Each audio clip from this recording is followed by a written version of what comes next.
Hello student, welcome to Pratibha Academy classes. मैं doctor Pratibha Singh. आज की क्लास बीपीएससी टीचर एग्ज़ाम 3.0 की तैयारी कर रहे सभी विद्यार्थियों के लिए काफ़ी ज़्यादा इम्पॉर्टेंट है। आज की क्लास बेसिकली प्रैक्टिस सेट पर आधारित है। इस क्लास में मैंने जितनी भी प्रश्न शामिल किए हैं वो सारे प्रश्न परीक्षा के दृष्टिकोण से आप सभी के लिए काफ़ी ज़्यादा महत्वपूर्ण है और एग्ज़ाम के अंतिम समय की तैयारी के लिए ये क्लास आप लोगों के लिए रामबाण साबित होगा। जो भी स्टूडेंट इस क्लास को देख रहे हैं, आप लोग इस क्लास को अपने दोस्तों के साथ ज़रूर शेयर करें और चैनल को सब्सक्राइब कर बेल आइकन प्रेस करना ना भूलें, जिससे आप सभी को आने वाले क्लास की अपडेट और नोटिफिकेशन मिलती रहे। कमेंट बॉक्स में मैंने अपने टेलीग्राम चैनल का लिंक पिन कर दिया है, तो आप सब वहाँ पर भी मुझसे जुड़ सकते हैं। वहाँ पर आप सबको सबसे पहले क्लास की अपडेट, कई सारे पीडीएफ और नोट्स देखने को मिल जाएंगे। आज की ये क्लास बेसिकली एक मैराथन क्लास है, जिसमें हिंदी साहित्य के और व्याकरण के हर एक टॉपिक से आप लोगों को 25-30 प्रश्न देखने को मिलेंगे। तो आइए हम लोग आज की क्लास को स्टार्ट करते हैं। और इस क्लास को देखने से पहले आप लोग इस क्लास को अपने दोस्तों के साथ ज़रूर शेयर कर दें। तो आइए हम लोग आज की क्लास को स्टार्ट करते हैं। तो सबसे पहला प्रश्न हम लोग देखेंगे, हिंदी साहित्य का आलोचनात्मक इतिहास के लेखक हैं। विकल्प ए आचार्य रामचंद्र शुक्ल, विकल्प बी हजारी प्रसाद द्विवेदी, विकल्प सी राम कुमार वर्मा, विकल्प डी डॉक्टर भागीरथ मिश्र। तो इस प्रश्न का सही उत्तर होगा विकल्प सी डॉक्टर राम कुमार वर्मा। ठीक है। और एक चीज आप लोग नोट डाउन कर लीजिए कि भागीरथ मिश्र जो हैं, इनकी रचना का नाम है हिंदी काव्य शास्त्र का इतिहास। कई बार परीक्षाओं में पूछा गया है कि हिंदी काव्य शास्त्र का इतिहास किसकी रचना है, तो वो भागीरथ मिश्र की है। ठीक है। अब हम लोग आगे देखेंगे प्रश्न संख्या 2। हिंदी साहित्य 20वीं शताब्दी के रचयिता हैं। विकल्प ए आचार्य नंद दुलारे बाजपेयी, विकल्प बी शिव कुमार शर्मा, विकल्प सी डॉक्टर वासुदेव, विकल्प डी डॉक्टर गुलाब राय। तो प्रश्न संख्या 2 का सही उत्तर होगा विकल्प ए आचार्य नंद दुलारे बाजपेयी। यानी हिंदी साहित्य 20वीं शताब्दी जो रचना है, इस रचना के लेखक हैं नंद दुलारे बाजपेयी। अब आप लोग कुछ चीजों को नोट डाउन कीजिए। जो शिव कुमार शर्मा है, इनकी रचना है हिंदी साहित्य युग और प्रवृत्तियां। ठीक है। वहीं डॉक्टर गुलाब राय की रचना है हिंदी साहित्य का सुबोध इतिहास, जो कि परीक्षाओं में कई बार पूछा जा चुका है। आगे देखेंगे हम लोग प्रश्न संख्या 3। संशय की एक रात किस कवि की कृति है? और ये प्रश्न परीक्षाओं में कई बार पूछा जा चुका है कि संशय की रात किसकी रचना है। विकल्प ए अज्ञे, विकल्प बी नरेंद्र शर्मा, विकल्प सी नरेश मेहता, विकल्प डी केसरी कुमार। तो प्रश्न संख्या 3 का सही उत्तर होगा विकल्प सी नरेश मेहता। ठीक है। आगे देखिए प्रश्न संख्या 4। तीसरा सप्तक कब प्रकाशित हुआ? विकल्प ए 1960 ईस्वी, विकल्प बी 1959 ईस्वी, विकल्प सी 1951 ईस्वी, विकल्प डी 1970 ईस्वी। तो प्रश्न संख्या 4 का सही उत्तर होगा 1959 ईस्वी। ठीक है। अब आप लोगों को यहाँ पर कुछ चीजें ध्यान रखनी है, जैसे कि तार सप्तक का जो प्रकाशन वर्ष है वो क्या है, कई बार परीक्षा में पूछा गया है। तो तार सप्तक का प्रकाशन वर्ष है 1943 ईस्वी। दूसरे तार सप्तक का प्रकाशन वर्ष क्या है? 1951 ईस्वी। तीसरे तार सप्तक का प्रकाशन वर्ष है 1959 ईस्वी। और चौथे तार सप्तक का प्रकाशन वर्ष है 1979 ईस्वी। तो हर एक तार सप्तक का क्या प्रकाशन वर्ष है, ये आप काफी अच्छे से याद रखिएगा, क्योंकि परीक्षा में इससे प्रश्न पूछा जाता है। आगे देखेंगे प्रश्न संख्या 5। तार सप्तक का प्रकाशन किस सन में हुआ? विकल्प ए 1930 ईस्वी, विकल्प बी 1940 ईस्वी, विकल्प सी 1935 ईस्वी, विकल्प डी 1943 ईस्वी। तो प्रश्न संख्या 5 का सही उत्तर होगा विकल्प डी 1943 ईस्वी। ठीक है। और तार सप्तक के संपादक हैं अज्ञे, इसे भी आप ध्यान में रखिएगा, जिनका पूरा नाम है सच्चिदानंद हीरानंद वात्स्यायन अज्ञे। ठीक है। अब हम लोग देखेंगे प्रश्न संख्या 6। इनमें से किस कवि की रचनाएं चौथे सप्तक में संकलित नहीं है? विकल्प ए राजकुमार कुंभज, विकल्प बी स्वदेश भारती, विकल्प सी शमशेर बहादुर सिंह, विकल्प डी नंद किशोर आचार्य। तो प्रश्न संख्या 6 का सही उत्तर होगा विकल्प सी शमशेर बहादुर सिंह जो है वो चौथे तार सप्तक में संकलित नहीं है। अब आप लोगों को यहाँ पर ये जानना जरूरी है कि शमशेर बहादुर सिंह किस तार सप्तक में संकलित हैं। ठीक है, तो शमशेर बहादुर सिंह दूसरे तार सप्तक में संकलित हैं और दूसरे तार सप्तक का प्रकाशन वर्ष क्या है? 1951 ईस्वी। आप लोग इन सारे तथ्यों को काफ़ी अच्छे से ध्यान में रखिएगा। इसी वजह से मैं प्रश्नोत्तरी आप लोगों को हल करवा रही हूँ। हर एक ऑप्शन से जो भी महत्वपूर्ण प्रश्न परीक्षा में बन सकते हैं उन सब पे डिस्कशन कर रही हूँ कि पेपर में कोई भी क्वेश्चन आपसे छूट ना पाए।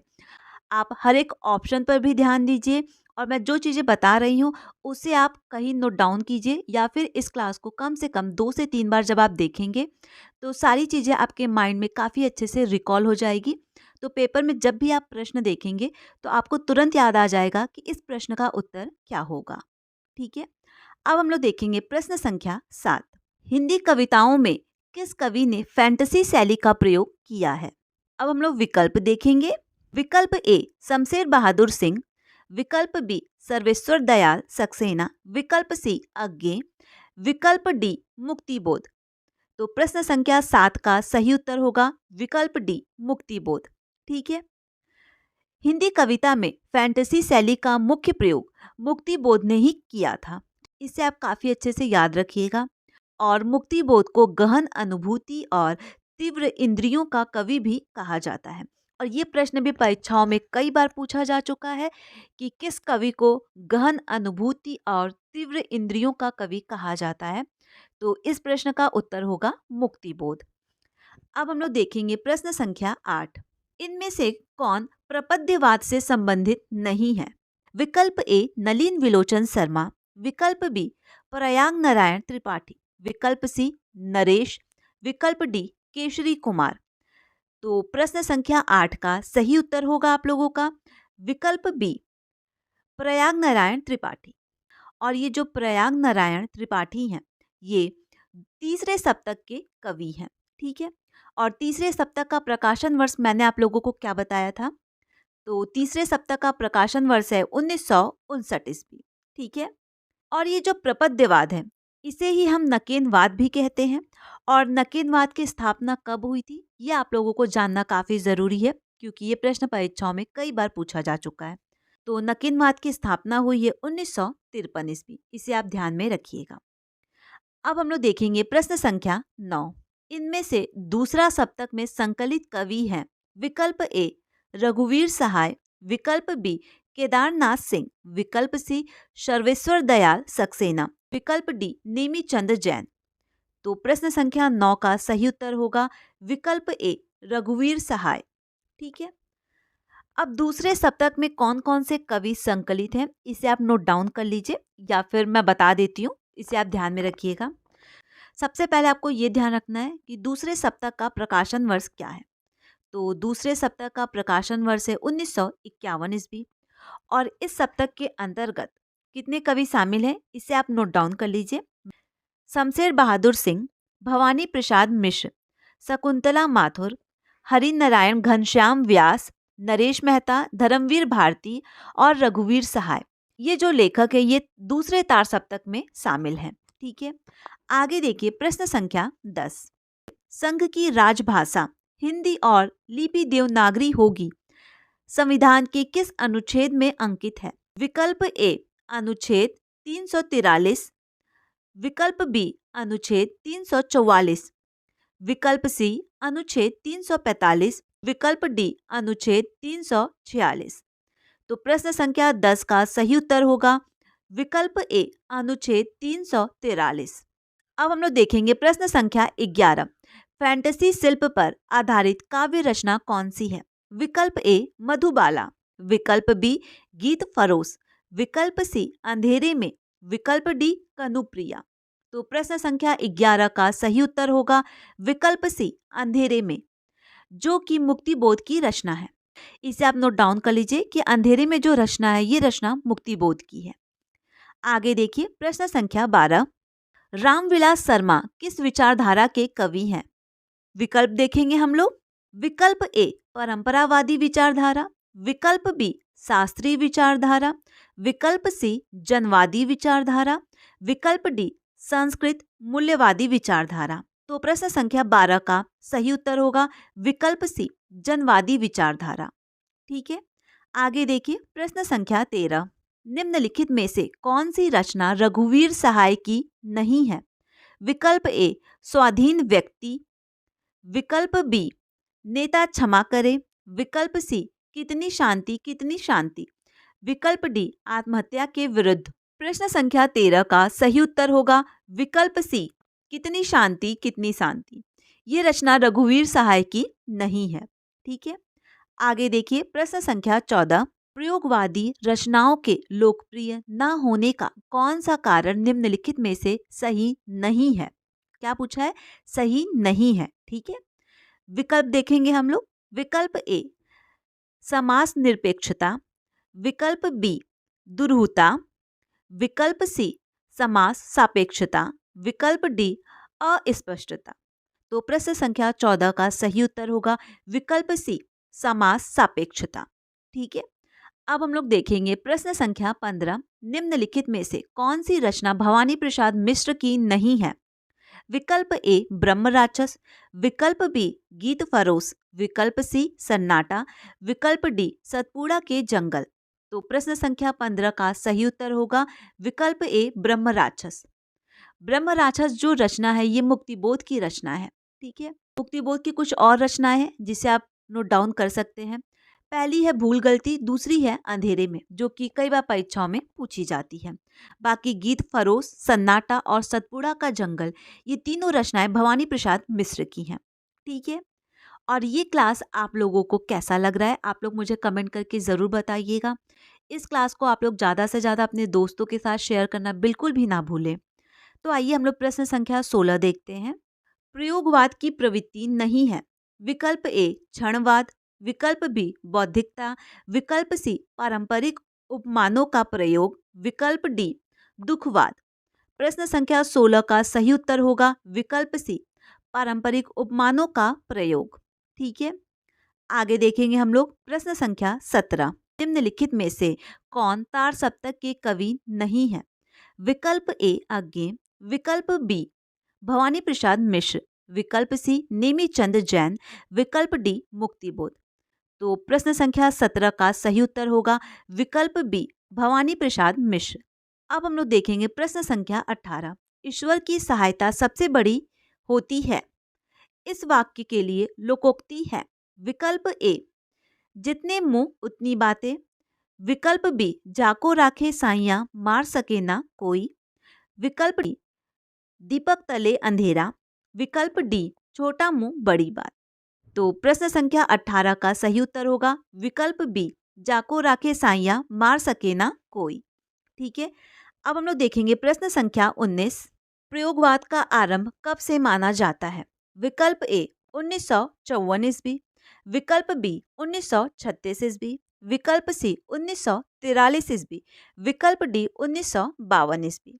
तो प्रश्न संख्या 19 का सही उत्तर होगा विकल्प सी 1943 ईस्वी। ठीक है, 1943 ईस्वी से प्रयोगवाद का प्रारंभ माना जाता है। और प्रगतिवाद का प्रारंभ कब से माना जाता है? 1936 ईस्वी से। ठीक है, और नई कविता का प्रारंभ कब से माना जाता है? 1954 ईस्वी से।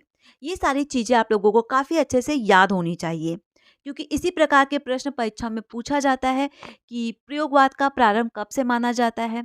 आपको विकल्प में 4 सन दे दिए जाएंगे, तो आपको ये सारे प्रश्न काफ़ी अच्छे से याद होने चाहिए कि प्रयोगवाद का प्रारंभ कब हुआ, प्रगतिवाद का प्रारंभ कब हुआ।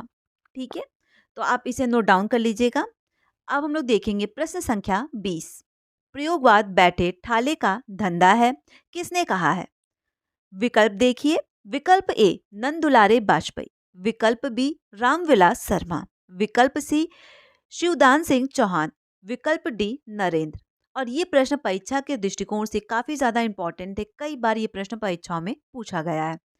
तो प्रश्न संख्या 20 का सही उत्तर होगा रामविलास शर्मा, यानी आपका विकल्प बी सही होगा। आगे देखिए प्रश्न संख्या 21। हाइकू किस देश की काव्य शैली है? विकल्प ए स्पेन, विकल्प बी जापान, विकल्प सी जर्मन, विकल्प डी चीन। तो प्रश्न संख्या 21 का सही उत्तर होगा विकल्प बी जापान। आगे देखिए, प्रश्न संख्या 22 देखिए, प्रसाद जी का कौन सा नाटक गीत नाट्य के अंतर्गत रखा जाता है? विकल्प ए कामना, विकल्प बी एक घूट, विकल्प सी करुणालय, विकल्प डी जन्मजय का नाग यज्ञ। तो प्रश्न संख्या 22 का सही उत्तर होगा विकल्प सी करुणालय। अब हम लोग देखेंगे प्रश्न संख्या 23, विद्यापति इनमें से किस रचना के आधार पर मैथिली कोकिल कहे जाते हैं? विकल्प ए पदावली, विकल्प बी कीर्तिलता, विकल्प सी कीर्ति पताका, विकल्प डी उपयुक्त सभी। तो प्रश्न संख्या 23 का सही उत्तर होगा विकल्प ए पदावली के आधार पर विद्यापति को मैथिल कोकिल कहा जाता है। प्रश्न संख्या 24 देखिए, प्रतीक पत्रिका के संपादक हैं? विकल्प ए निराला, विकल्प बी मुक्तिबोध, विकल्प सी अज्ञे, विकल्प डी पंत। तो प्रश्न संख्या 24 का सही उत्तर होगा विकल्प सी अज्ञे। प्रश्न संख्या 25, कितनी नाव में कितनी बार किसकी रचना है? विकल्प देखिए, विकल्प ए मुक्तिबोध, विकल्प बी धर्मवीर भारती, विकल्प सी नरेश मेहता, विकल्प डी अज्ञे। तो प्रश्न संख्या 25 का सही उत्तर होगा विकल्प डी अज्ञे, क्योंकि कितनी नाव में कितनी बार ये रचना अज्ञे की है। ठीक है, वो है देवनागरी लिपि का विकास किस लिपि से माना जाता है? ठीक है, विकल्प ए रोमन, विकल्प बी फारसी, विकल्प सी ब्राह्मी, विकल्प डी खगोष्ठी। तो प्रश्न संख्या 1 का जो सही उत्तर होगा वो होगा विकल्प सी ब्राह्मी लिपि से देवनागरी लिपि का विकास माना जाता है। ठीक है, तो इसे आप लोग ध्यान में रखिएगा। अब हम लोग प्रश्न संख्या 2 देखेंगे, तीसरा सप्तक में कौन सा कवि शामिल नहीं है? विकल्प ए कुंवर नारायण, विकल्प बी मुक्तिबोध, विकल्प सी केदारनाथ सिंह, विकल्प डी सर्वेश्वर दयाल सक्सेना। तो प्रश्न संख्या 2 का जो सही उत्तर होगा वो होगा विकल्प बी मुक्तिबोध। ठीक है, जो मुक्तिबोध है वो तीसरे सप्तक के कवियों में शामिल नहीं है। और आप सब कमेंट करके मुझे बताइएगा कि मुक्तिबोध किस सप्तक में शामिल है। ठीक है, अब हम लोग प्रश्न संख्या 3 देखेंगे, अध उपसर्ग से इनमें से कौन सा शब्द रूप बनेगा? विकल्प ए आधार, विकल्प बी अधीर, विकल्प सी अधिकार, विकल्प डी अधजला। प्रश्न संख्या 3 का सही उत्तर होगा विकल्प डी अधजला। ठीक है, आगे देखिए, प्रश्न संख्या 4 देखिए, 100 अजान एक सुजान उपन्यास के रचनाकार का नाम है और ये प्रश्न परीक्षाओं में कई बार पूछा जा चुका है। विकल्प ए बाल मुकुंद गुप्त, विकल्प बी बालकृष्ण भट्ट, विकल्प सी सरदार पूर्ण सिंह, विकल्प डी बद्री नारायण चौधरी। तो प्रश्न संख्या 4 का सही उत्तर होगा विकल्प बी बालकृष्ण भट्ट। ठीक है, तो 100 अजान एक सुजान जो रचना है ये बालकृष्ण भट्ट की है। अब प्रश्न संख्या 5 देखिए, दूसरे सप्तक का प्रकाशन कब हुआ? विकल्प ए 1953 ईस्वी, विकल्प बी 1952 ईस्वी, विकल्प सी 1951 ईस्वी, विकल्प डी 1954 ईस्वी। तो प्रश्न संख्या 5 का सही उत्तर होगा विकल्प सी 1951 ईस्वी। ठीक है, आगे देखिए, प्रश्न संख्या 6, अर्चना अत्यंत सुंदर है वाक्य में कौन सा शब्द विशेषण है? विकल्प ए अर्चना, विकल्प बी अत्यंत, विकल्प सी सुंदर, विकल्प डी है। तो प्रश्न संख्या 6 का सही उत्तर होगा विकल्प सी सुंदर। ठीक है, आगे देखिए, प्रश्न संख्या 7, ऋषि की गाय बहुत दूध देती है वाक्य में रेखांकित शब्द किस विशेषण का उदाहरण है? विकल्प ए परिणामवाचक, विकल्प बी सर्वनामिक, विकल्प सी संख्यावाचक, विकल्प डी गुणवाचक। तो प्रश्न संख्या 7 का सही उत्तर होगा विकल्प ए परिणामवाचक।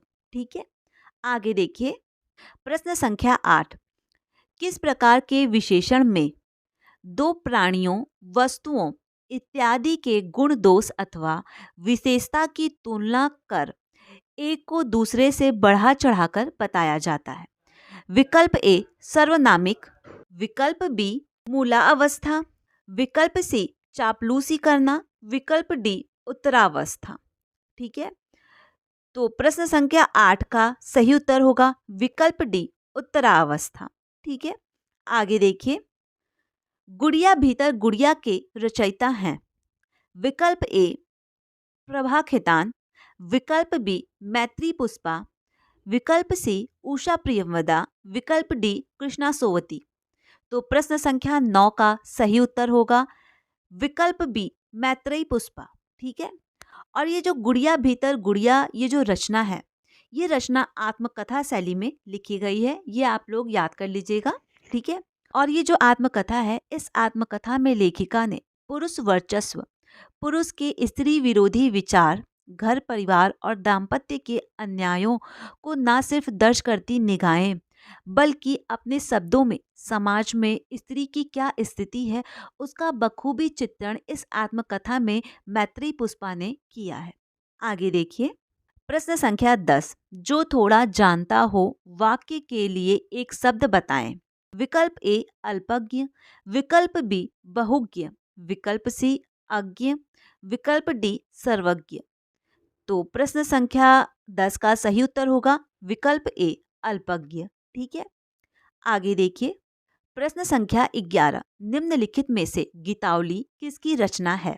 अब हम लोग विकल्प देखेंगे। विकल्प ए तुलसीदास, विकल्प बी सूरदास, विकल्प सी कबीरदास, विकल्प डी मीराबाई। तो इस प्रश्न का सही उत्तर होगा विकल्प ए तुलसीदास। ठीक है, तो गीतावली जो रचना है ये तुलसीदास की है।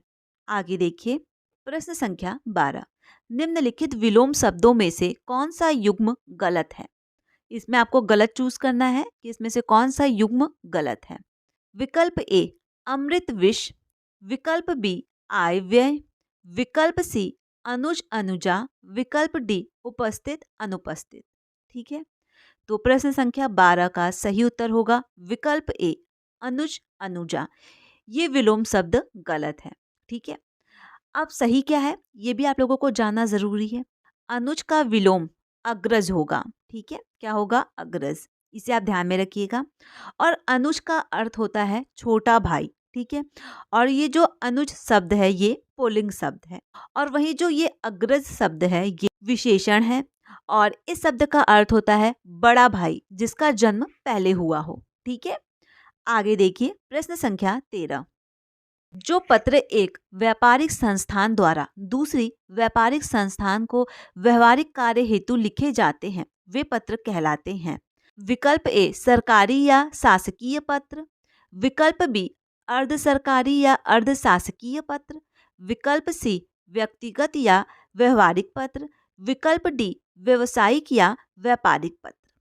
ठीक है, तो प्रश्न संख्या 13 का सही उत्तर होगा विकल्प डी व्यवसायिक या व्यापारिक पत्र।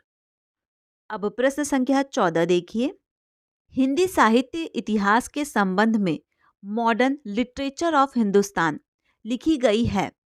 विकल्प ए गरसादा तासी द्वारा, विकल्प बी सुमिति कुमार चटर्जी द्वारा, यहाँ पर गलत टाइप हो गया है, इसे आप सही कर लीजिएगा, सुमिति कुमार चटर्जी होगा। ठीक है, विकल्प सी रमेंद्र वर्मा द्वारा, विकल्प डी जॉर्ज अब्राहम ग्रियर्सन द्वारा। प्रश्न संख्या 14 का सही उत्तर होगा विकल्प ए गरसादा तासी द्वारा। आगे देखिए, प्रश्न संख्या 15 देखिए, अयोग वाहक कहा जाता है। विकल्प ए संयुक्त व्यंजन को, विकल्प बी अनुस्वर एवं विसर्ग को, विकल्प सी अल्पप्राण को, विकल्प डी महाप्राण को। तो इस प्रश्न का सही उत्तर होगा विकल्प बी अनुस्वर एवं विसर्ग को। ठीक है, आगे देखिए, प्रश्न संख्या 16 देखिए, उसने नहाकर भोजन किया। इस वाक्य में नहाकर के बाद से किस क्रिया का उदाहरण है। विकल्प ए द्वितीय कर्म क्रिया, विकल्प बी प्रेरणार्थक क्रिया, विकल्प सी पूर्वकालिक क्रिया, विकल्प डी संयुक्त क्रिया। तो प्रश्न संख्या 16 का सही उत्तर होगा विकल्प सी पूर्वकालिक क्रिया। ठीक है, आगे देखिए, प्रश्न संख्या 17, सूफी संत की शैली है। विकल्प ए गजल, विकल्प बी मसनवी, विकल्प सी तजुर्मा, विकल्प डी सूफी शैली। तो प्रश्न संख्या 17 का सही उत्तर होगा विकल्प बी मसनवी शैली। ठीक है, आगे देखिए। प्रश्न संख्या 18, हिंदी का पहला पत्र है। विकल्प ए बनारस, विकल्प बी इंदु, विकल्प सी हरिश्चंद्र, विकल्प डी उदंड मातंड। तो प्रश्न संख्या 18 का सही उत्तर होगा विकल्प डी उदंड मातंड हिंदी का पहला पत्र है, जिसके लेखक हैं पंडित जुगल किशोर। ठीक है, इसे आप ध्यान रखिएगा। आगे देखते हैं प्रश्न संख्या 19, सुई का तत्सम रूप है। विकल्प ए सिलाई, विकल्प बी सूची, विकल्प सी सूची, विकल्प डी सूजा। तो इस प्रश्न का सही उत्तर होगा विकल्प बी सूची। ठीक है, अब हम लोग प्रश्न संख्या 20 देखेंगे। कायर का भाववाचक वर्णन है। विकल्प ए कायरपन, विकल्प बी कायरत्व, विकल्प सी कायरता, विकल्प डी कायर। तो इस प्रश्न का सही उत्तर होगा विकल्प सी कायरता। आगे देखिए प्रश्न संख्या 21, भक्तमाला के रचनाकार हैं। विकल्प ए विष्णुदास, विकल्प बी केशवदास, विकल्प सी सुंदरदास, विकल्प डी नाभादास। तो प्रश्न संख्या 21 का सही उत्तर होगा विकल्प डी नाभादास। यानी भक्तमाल जो रचना है, इस रचना के लेखक हैं नाभादास। आगे देखिए प्रश्न संख्या 22, दोस्तों में कौन सी संधि है। विकल्प ए गुण संधि, विकल्प बी भाव्य संधि, विकल्प सी संधि, विकल्प डी दीर्घ संधि। तो प्रश्न संख्या 22 का सही उत्तर होगा विकल्प डी दीर्घ संधि। ठीक है, आगे देखिए प्रश्न संख्या 23, कनक का पर्यायवाची शब्द है। विकल्प ए वन, विकल्प बी विहीप, विकल्प सी इनमें से कोई नहीं, विकल्प डी पुष्प। तो प्रश्न संख्या 23 का सही उत्तर होगा विकल्प ए, कनक का पर्यायवाची होता है वन। ठीक है, आगे देखिए प्रश्न संख्या 24, ध्वनि किसकी लघुत्तम इकाई है। विकल्प ए शब्द, विकल्प बी भाषा, विकल्प सी वर्ण, विकल्प डी अक्षर। तो प्रश्न संख्या 24 का सही उत्तर होगा विकल्प बी यानी भाषा। ध्वनि की लघुत्तम इकाई है भाषा। ठीक है, इसे आप ध्यान में रखिएगा। अब हम लोग देखेंगे प्रश्न संख्या 25, च वर्ग का उच्चारण स्थान है। विकल्प ए तालु, विकल्प बी होठ, विकल्प सी कंठ, विकल्प डी इनमें से कोई नहीं। तो प्रश्न संख्या 25 का सही उत्तर होगा विकल्प ए तालु। ठीक है, आगे देखिए प्रश्न संख्या 26, वर्णों के समूह को क्या कहते हैं। विकल्प ए समूह शब्द, विकल्प बी संयुक्त शब्द, विकल्प सी वर्णमाला, विकल्प डी इनमें से कोई नहीं। तो प्रश्न संख्या 26 का सही उत्तर है विकल्प सी वर्णमाला। ठीक है, आगे देखिए प्रश्न संख्या 27, पुष्प कौन सा शब्द है। विकल्प ए तत्सम, विकल्प बी तद्भव, विकल्प सी देशज, विकल्प डी विदेशज। तो प्रश्न संख्या 27 का सही उत्तर है विकल्प ए तत्सम। ठीक है, आगे देखिए प्रश्न संख्या 28, जिस समास में पूर्व पद गौण तथा उत्तर पद प्रधान हो उसे कौन सा समास कहते हैं। विकल्प ए द्वंद्व समास, विकल्प बी बहुब्रीहिक समास, विकल्प सी दुगुन समास, विकल्प डी तत्पुरुष समास। ठीक है, तो प्रश्न संख्या 27 का सही उत्तर होगा विकल्प डी तत्पुरुष समास। ठीक है, आगे देखिए प्रश्न संख्या 29, जो सर्वनाम संज्ञा शब्दों के मेल से बनते हैं उन्हें क्या कहते हैं। विकल्प ए विकारी सर्वनाम, विकल्प बी अविकारी सर्वनाम, विकल्प सी संयुक्त सर्वनाम, विकल्प डी संबंधवाचक सर्वनाम। तो प्रश्न संख्या 29 का सही उत्तर होगा विकल्प सी संयुक्त सर्वनाम। ठीक है, अब हम लोग इस क्लास का अंतिम प्रश्न देखेंगे। प्रश्न संख्या 30, समास कितने प्रकार के होते हैं।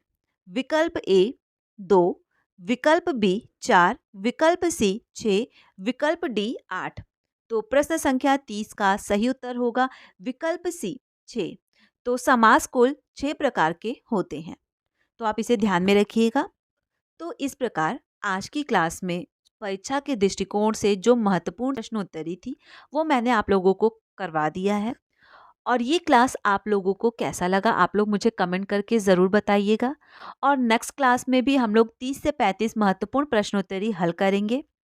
और इस क्लास को आप लोग ज़्यादा से ज़्यादा अपने दोस्तों के साथ शेयर करना, चैनल को सब्सक्राइब कर बेल आइकॉन प्रेस करना बिल्कुल भी ना भूलें, जिससे आप लोगों को टाइम टू टाइम क्लास की अपडेट और नोटिफिकेशन मिलती रहे। और आज की क्लास में मैंने जो प्रश्नोत्तरी आप लोगों को हल करवाई है, इस प्रश्नोत्तरी का पीडीएफ आप लोगों को मेरे टेलीग्राम चैनल पे देखने को मिल जाएगा, जिसका लिंक मैंने कमेंट बॉक्स में पिन कर दिया है। वहाँ से आप मेरे टेलीग्राम चैनल पे जुड़ सकते हैं। वहाँ पे आप लोगों को टाइम टू टाइम क्लास की अपडेट और कई सारे पीडीएफ और नोट्स देखने को मिल जाएंगे। किसी भी प्रकार का कोई भी डाउट होता है तो आप मुझे कमेंट कर सकते हैं, या फिर कमेंट बॉक्स में मैंने अपने इंस्टाग्राम और फेसबुक का लिंक पिन कर दिया है, वहाँ से आप मुझे डायरेक्ट मैसेज भी कर सकते हैं। Thank you.